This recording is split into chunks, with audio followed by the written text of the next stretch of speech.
G'day, welcome back to the channel. My name's Matt, but you'll know me as WFX Malice. Today I'll be showing you all my wall mount PC. I'll be talking about the components I used, the process I took, and the things you should consider when building one for yourself. Let's get started.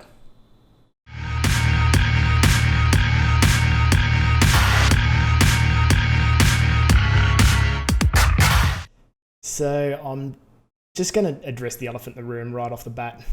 I guess I'm going to break the ice with this bombshell, shall we call it. My wall-mounted PC, it's not actually wall-mounted. Huge weight off my shoulders there. Like, I feel so much better already. So recently I upgraded my desktop workstation to an AMD Ryzen 7 3800X with an X570 motherboard and 32GB of RAM. Now, let me just say, AMD have made a huge comeback with their recent CPUs. They put Intel at a major disadvantage when it comes to pricing and performance. I'd have to say that AMD CPUs are an excellent choice for the modern gamer, 3D designer, or video editor. I can edit full 4K video in real time with zero lag, and I'm only running a single RX Vega 64 graphics card. So with the recent upgrade, it left me with a few spare components, and I figured, why not put them to good use? Now, you're probably noticing a common theme in a lot of my projects by now, and that's that I like to repurpose scrap and leftover components. And this one's no different. The timber was left over from the bench top on the sim racing rig, which works out perfect because then they both match.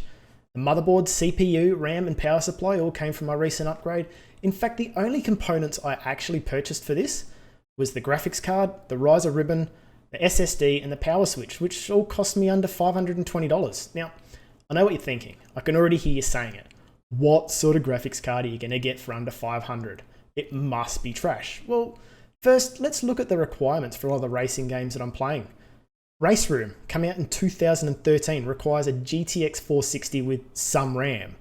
Assetto Corsa 2014 requires a GTX 460 with 2GB of RAM. They recommend a GTX 970. iRacing, coming out 2015. Requires a GTX 660. Project Cars 2, come out in 2017, requires a GTX 680 with 2GB of RAM. They recommend a 1080 or an RX 480. Assetto Corsa CompuZone, come out last year, nearly a year ago now, requires a GTX 460 with 2GB of RAM. They recommend a 1070 or an AMD RX 580. So I went with an AMD RX 590, which came in at just under $300. Left me money in the kitty for an M.2 500GB SSD and the riser card. Why pay for performance that you're not going to use? This project is the one that made me want to start sharing my creations on YouTube. I got partway through this build when I thought, I really wish I'd been recording and documenting this a lot better because this would make a great YouTube video. But having said that, there's literally hundreds, if not thousands, of detailed videos and articles already floating around the internet showing how to make a wall mount PC step by step. So I really wanted to avoid going down that path because I believe every single one of these builds is going to be unique in its own way. I mean, let's face it, are people really going on the internet to download step-by-step instructions to follow by the T when it comes to building a wall mount PC? I don't think so. So my aim here is to help you identify some of the considerations during the planning and the build process to help you avoid your project coming out looking like one big afterthought. So the first thing was to identify the requirements. For me, this was to build it on a budget without compromising quality. This was fairly easy considering I already had the Intel i7 6600, motherboard, 16GB of DDR4 RAM, and a 750W 4 modular power supply. I also wanted this to be fairly inconspicuous, so a low profile with little to no RGBs for distractions. Keeping it low profile was relatively easy. The fact that I could mount the power supply unit on the back of the board allowed me to lay the GPU flat and connect it via the riser ribbon. The use of an M.2 SSD also helped to maintain a minimalistic design. Water cooling wasn't desirable for me. This PC was to be free air, operating in an air-conditioned environment, running games that aren't going to be stressing out the hardware. So once again, this helps to maintain that minimalist theme. Unfortunately, the low profile vertical mounted cooler I chose has RGB that lights up even though the RGB lead isn't plugged in. Motherboard, it's 3 years old. It's pre-RGB headers. So until I can work out a way to shut this off, I'm just going to have to live with it. So I laid out the components on the scrap timber I had left over and traced around the edges. Once I was happy with the layout, I drilled some holes through the middle of it and began cutting it with my jigsaw. I got as close to the edges as I could. In my mind, these were going to be nice, straight, clean cuts with square corners. But clearly I had overestimated my abilities with a cheap jigsaw. So I decided this was a good time to test out my CAD skills with my new 3D printer and print up some nice bezels to hide my imperfections. These came out well. This was a really nice touch. It blended nicely with the natural timber look I was going for. I then decided I was going to follow this theme on and print up some brackets to mount the GPU and the motherboard, as I couldn't really see the brass standoffs taking very well to the MDF. So I jumped online to Thingiverse and had a look to see if someone's already got something designed. There's a few designs out there, but they're more so designed as test benches. I wanted something that was going to have a bit of longevity, so having plastic going directly behind this CPU wasn't desirable for me. CPU equals heat, heat and plastic don't mix. So I designed my own. It's got this massive circle exactly behind where the CPU would be, just to keep all the heat away from that.